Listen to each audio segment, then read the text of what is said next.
Good morning, Ria. A beautiful Monday morning. It's great to be back, and a lot is happening on the political scene as we see it. So we're here to dissect that, our APC primaries, and all that happened over the weekend. Good morning. Yeah, good morning, Nigerians. Nice to have you here on this beautiful Monday morning and very, will I say cold Monday morning? Well, it's just the weather seriously changed. Yeah, it's not as hot as it used to be in Abuja. Exactly. So great weather that we have here. Well, let's go into what we have for you this beautiful morning. As Nigeria's political landscape gradually tilts towards 2027, the ruling party, the All Progressives Congress, has begun a crucial phase of internal consultations and primaries expected to shape the battle for power across the country.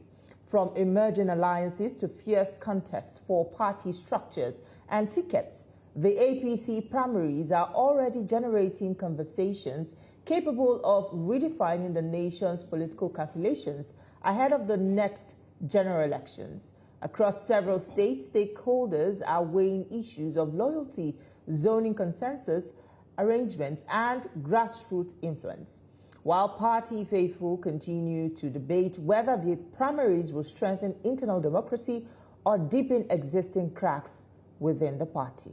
With political interest rising and expectations building among supporters, the APC's approach to these primaries may ultimately determine not just electoral outcomes, but also the direction of governance and party cohesion moving forward. On this edition of FCT Brief, we examine the stakes, the strategies, and the signals emerging from the APC primaries ahead of 2027.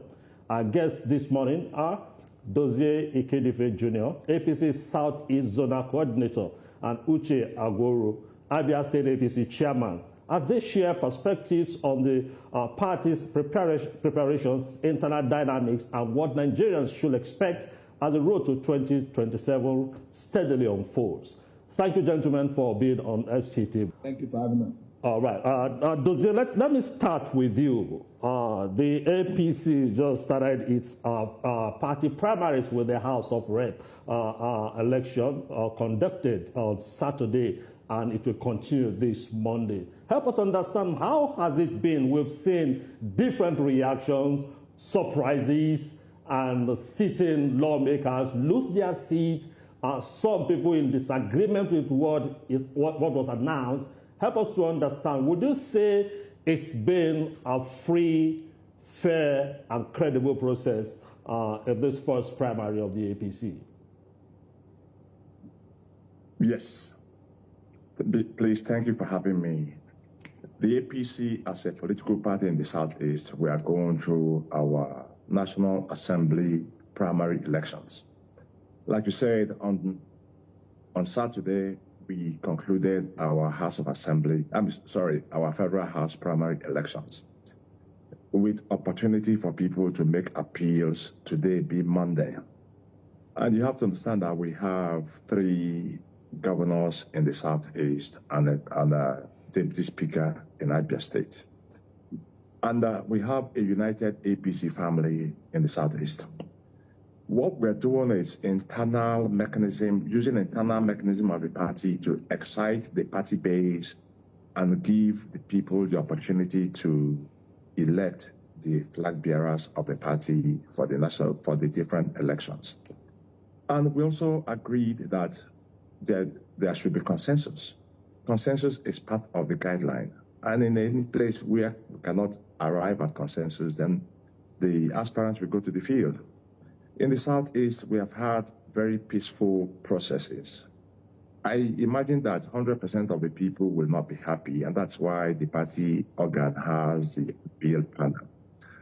So in Enugu State, where we have a performing governor, Governor Peter Abba, is the leader of the party and is guiding the party through a very harmonious primary election process.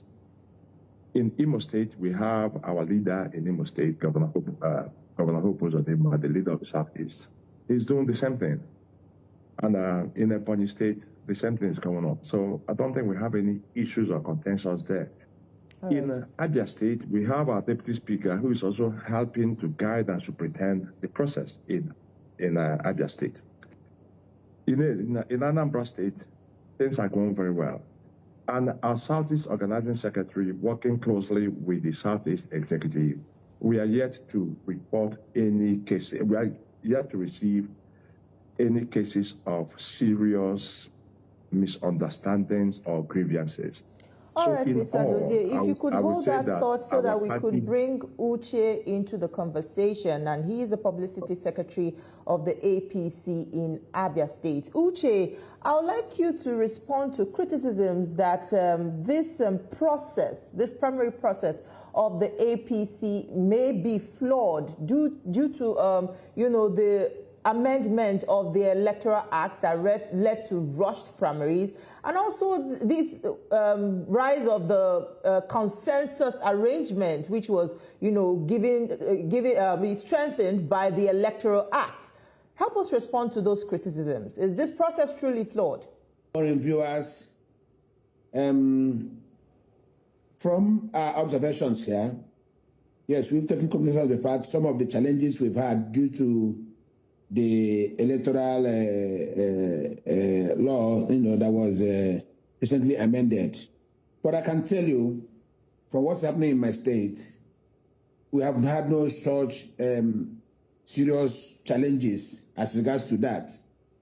First of all, the clause on consensus was very, very explicit, which says that all the parties must agree, and in writing too. So where they don't agree, they have the option of going for direct primaries. They have to go to the field and test their popularity there. And that's the option we have seen in so many of the federal constituencies we held our elections on Saturday. But Mr. Uche, that seems to be what is written on paper. Is that the actual reality of things? Because we hear reports of intimidation by some state governments. No, of course.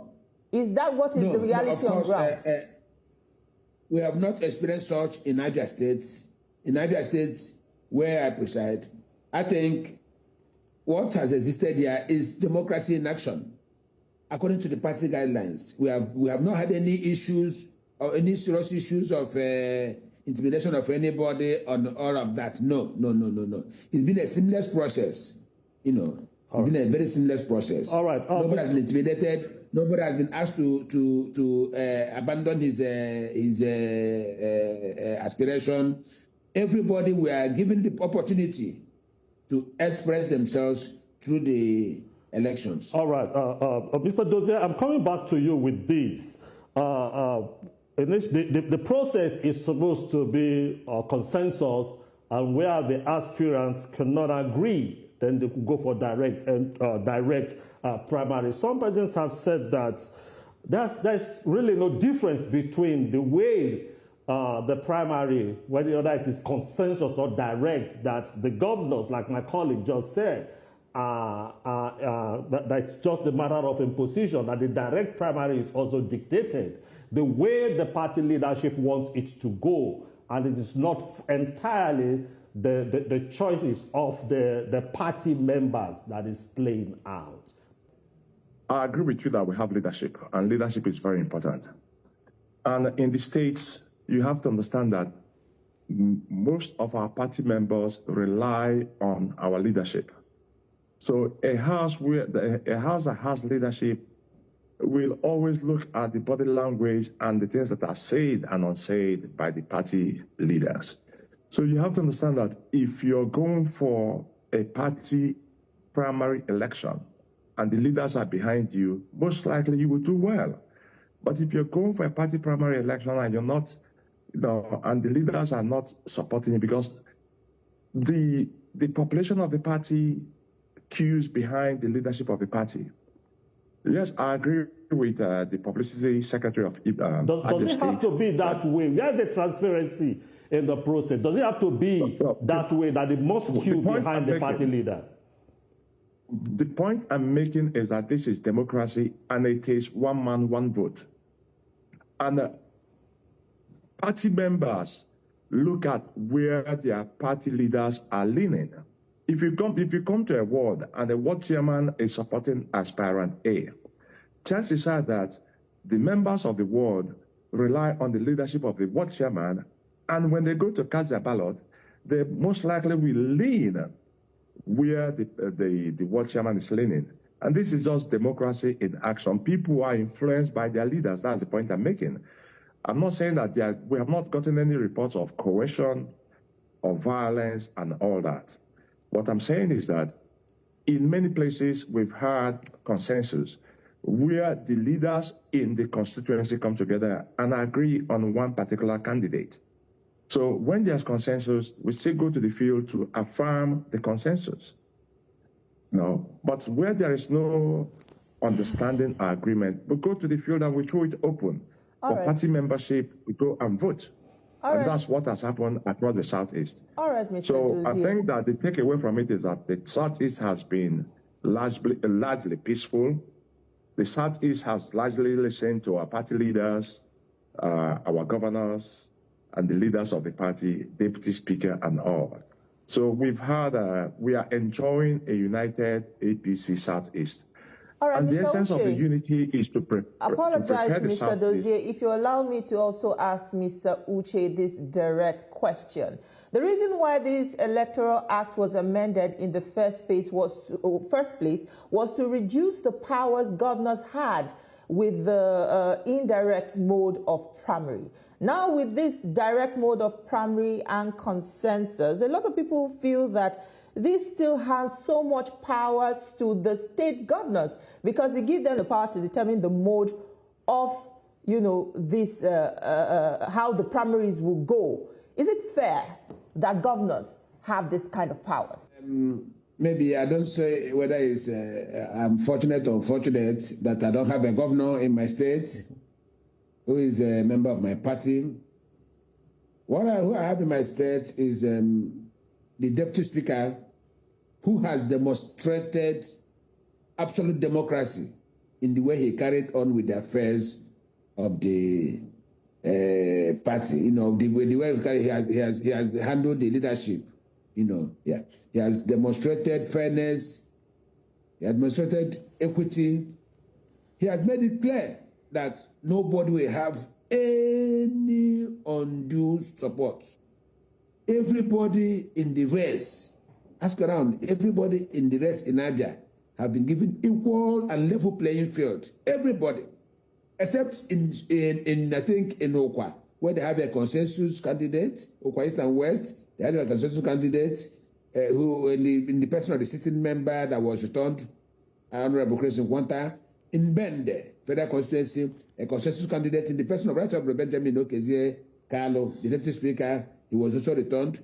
Then in Umunochi and the Sukwato Federal Constituency, they also had a consensus candidate where they returned the former minister, Right Honorable Kiruka Onijocha. So, apart from these three federal constituencies, the rest of the federal, we have about, for the records, we have 8 here. So the rest of the 5, all went to the field, expressed their democratic rights. The people, the party members, lined up and voted for them, and winners emerged seamlessly. No violence, no. And we've had, I think, minimum. Even the appeal committee that was sent here, they're practically not doing any job, because they have little or no cases to attend to. All right, Mr. Uche, thank you for that. Mr. Dozie, let me come back to you on this.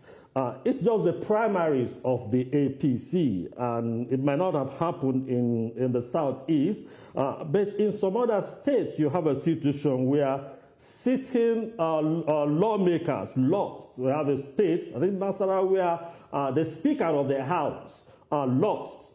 Speaker of the House of Assembly lost.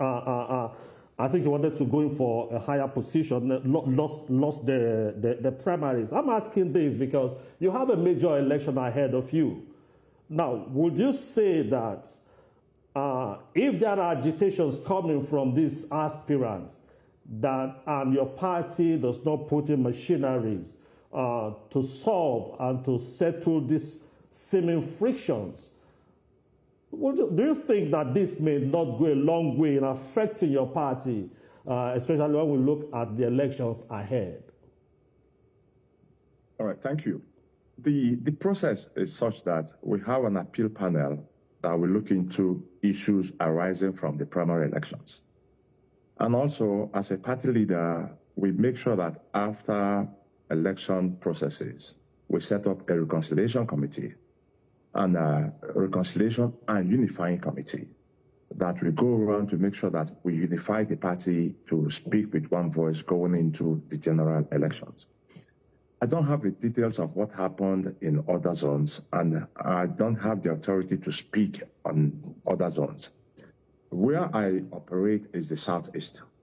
And we also have to understand that the National Working Committee of our party mandated the national executive members of the party and the zonal executive members of the party to supervise the primary election processes in their states and in their zones.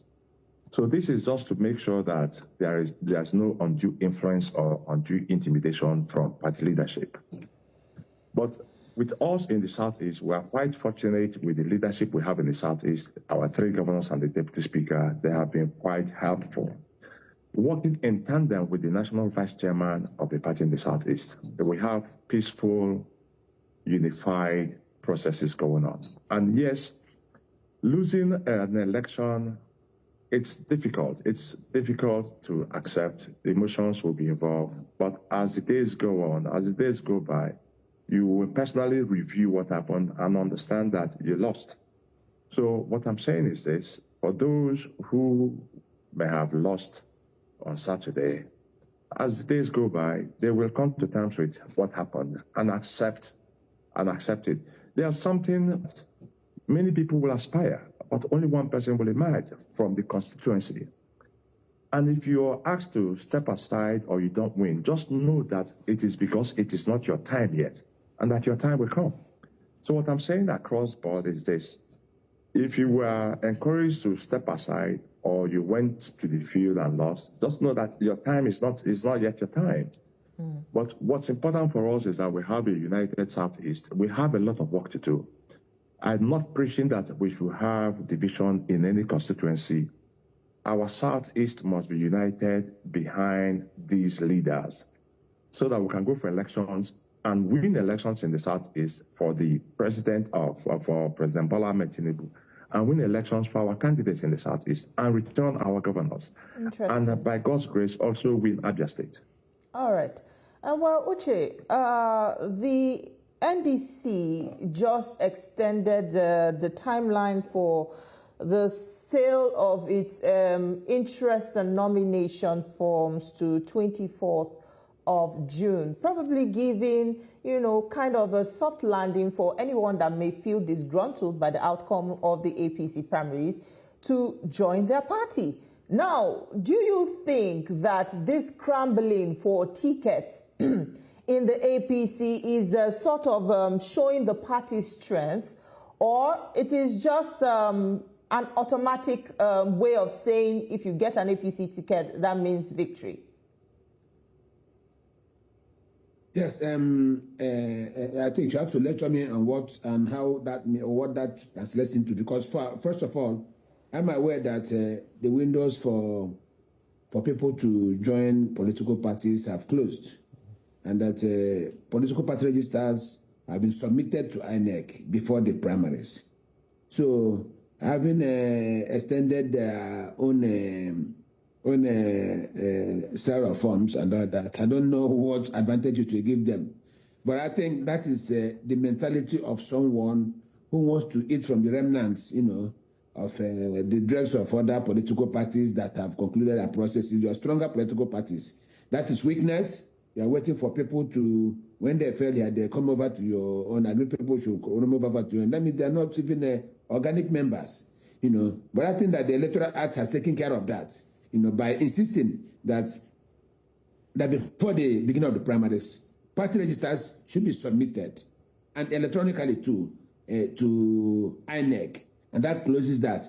And you remember that as an aspirant or even as a party member, once your NIN has been used to make registration in one political party, you cannot transfer it to another political party. It's a process. All So I think they will have to go and look for some other means of getting membership. And know that window has also closed with this new electoral act. All right, Mr. Uche, I will stay with you with my question. And earlier, Mr. Jose talked about loyalty and lining up behind their leaders. Now, would you say that is it a system where party loyalty or loyalty to leaders is a way of sacrificing competence? It's a way of sacrificing popularity of a candidate? Because if a party leader does not want a particular candidate, and the candidate is so popular amongst the grassroots, it simply means they will line up behind the party leader. So a popular candidate will lose out because the leader does not want that candidate. Is that the system now? No, I don't know, because in my state where I operate, let me say it again, the Deputy Speaker, Dr. Benjamin Carlo, who is our leader here, the father of the party here, Dr. Ojo Okalu, His Excellency, and the state chairman of the party, Honorable Chijoke Chukwu, have sounded enough warning. Even we had a stakeholders meeting ahead of the primaries, where every stakeholder and every aspirant were there, we talked to ourselves, and they made it very explicit. They made it very clear. Right Honorable Benjamin Carlo sounded it as a warning that there is no list anywhere. Nobody is being given undue advantage.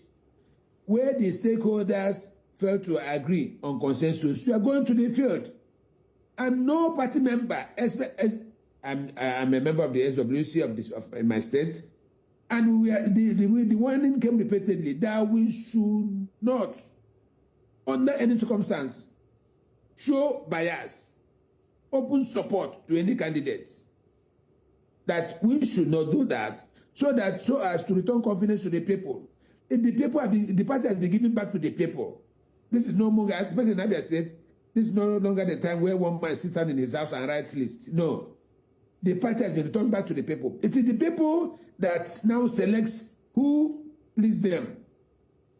At least it is our own. It is our own duty as a party to, as party leadership, to give to push out the aspirants, and it's not the duty of the party people to choose who their candidate will be.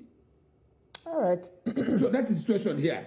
There is nothing like a leader telling you on such a thing. That leader must face the. It was as a matter of fact, that one was sounded enough, and everybody. And I can tell you today, no leader here has been caught, giving undue advantage to any aspirant. All right, Mr. Uche, we hear you. But Mr. Dozier, the APC has been in power since 2015, and not a lot of Nigerians have good things to say about their experiences in the leadership mode of the APC. They have expressed large discontent, especially in areas of security, the economy, and even hardship that they face currently. What will the APC be selling to Nigerians in these current elections to make them, convinced that they deserve re-elections in various elective positions? Well, thank you. It is unfair to say that many Nigerians are unhappy. I don't know who conducted the polls to say that. But I know that going by the recent elections at the FCT, that APC did very well and won. I know that the government of APC is doing well across board. If you have ever been to Enugu State recently, you will understand what Governor Peter Mbah is doing. And I try to narrow my scope to the southeast. If you go to Enugu State, you will understand what's going on there. And you will understand that it will be difficult for people not to vote in APC candidates to support Governor Peter Mbah in what he's doing in Enugu State. You go to Imo State. What Governor Hope Uzodimma has done in Imo State has been transformational. It's been unprecedented. And APC in Imo State has enjoyed unprecedented support from the masses of Imo State.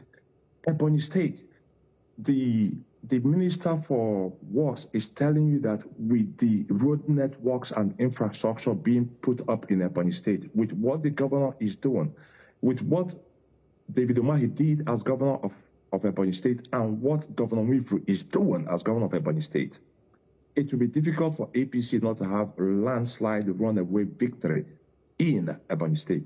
So we have 3 overperforming governors in the Southeast. And if you look at what the president is doing across the nation, the infrastructure that is being put up across the nation, the way the president has been reforming, if you listen to the president speak in Kigali some days ago, you will understand that the president has plan. The plan has been to restructure the things and then run away with infrastructural and human capital development in Nigeria. And people are understanding what the president is saying and what he's doing.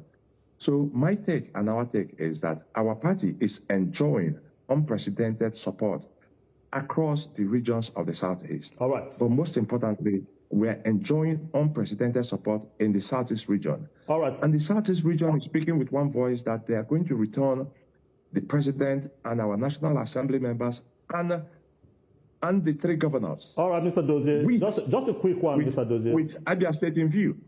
All right, Mr. Dozie. Some persons, with these primaries, different parties also called aspirants picking nomination forms. In a way, people have started a campaign, but by INEC timetable, the ban on campaign is not yet lifted. And some persons wonder that, are we on the right track with our electoral act?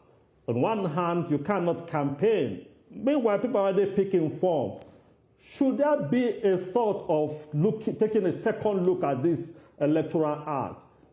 Open the window for continuous campaign, because we've already started campaign already. Is that not?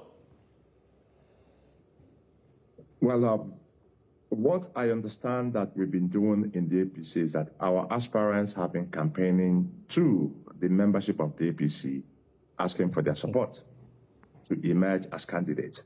It's really a thin line to say whether somebody's campaigning to the voting public or whether somebody's campaigning to his party membership. But what I understand our party aspirants to have been doing, and we guided them through the process. What they've been guided to do is to campaign to the aspirant and to the party membership. And I don't even think that we have our party aspirants putting up on the radio and national television to campaign. The reason they go to the wards and talk and gather the party membership and talk to them at the ward level and in their constituencies. So we are very careful, but also bear in mind that we have an umpire. We have the INEC, that's the umpire. It is for the INEC to say that candidate A or aspirant A has crossed the line. And the electoral umpire can communicate to the aspirant directly or communicate to us in the party. If we get such communications in the party, we will definitely caution the aspirant. But I know that the window is not open yet for general campaign. All right, Mr. And Dozie. as law-abiding party, we'll make sure that we abide by the rules before we go out to start our general campaigns. Thank you so much. Abiding by the rules is the way to go, and I'm sure Nigerians will have their eye on that to see the APC is truly abiding by this principle. Thank you so much, Mr. Dozie and Mr. Uche. We appreciate your thoughts with us on the program. That's why we leave the conversation this beautiful morning. Thank you for having me. Thank you so much for being a part of our conversation. We'll now hand you over to Lagos, where Ria and the rest of the team will continue with the rest of the show. All right. Thank you so much, Abuja. That was a fantastic conversation. Thank you.